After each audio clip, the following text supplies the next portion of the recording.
வரும் காலத்தில் தமிழகத்தில் காங்கிரஸ் கட்சி இல்லாத நிலையை உருவாக்கும் என்று திமுக முன்னாள் அமைச்சர் அனிதா ராதாகிருஷ்ணன் தெரிவித்துள்ளார். திருச்செந்தூரில் நடைபெற்ற நன்றி தெரிவிக்கும் கூட்டத்தில் பேசிய சட்டமன்ற உறுப்பினர் அனிதா ராதாகிருஷ்ணன், தமிழ்நாட்டு மக்கள் ராகுல் காந்தி முகத்தில் கரியை பூசுவார்களே தவிர இனி ஒரு காலமும் வெற்றி பெற முடியாது என்றும், உங்களை போல் துரோகி நாட்டில் உண்டா எனவும் ஆவேசமாக பேசினார். தூத்துக்குடிக்கு வந்தால் அமைச்சர் ஆதவ் அர்ஜுனாவின் சட்டையை கிழிக்கும் நிலையை எங்கள் தொண்டர்கள் உருவாக்குவார்கள் என்று எச்சரித்தார்.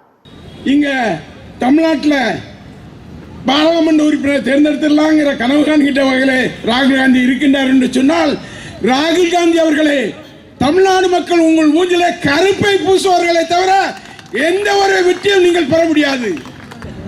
பாராளுமன்ற தேர்தல் வருகின்ற போது நீ பிரதமர் என்று உன்னை தலை காட்ட முடியாத அளவுக்கு தமிழ்நாடு ஓட ஓட விரட்டுவோம் காங்கிரஸ் என்பதை நாங்கள் சுட்டிக்காட்ட கடமைப்பட்டிருக்கோம்.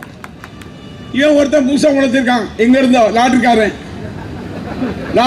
முளைச்சிக்கிட்டு நம்ம தலைவரையும் இளந்தலைவரும் தொட்டு பார்க்கான். நீ இனிமேல் இது மாதிரி பேச ஆரம்பிச்சா இந்த தூத்துக்குடி மாவட்டத்திற்கு நீ வருகின்ற போது உன்னுடைய சட்டைகளெல்லாம் கிழிக்கக்கூடிய சூழ்நிலை எங்களுடைய தொண்டர் ஏற்படுத்துவார்.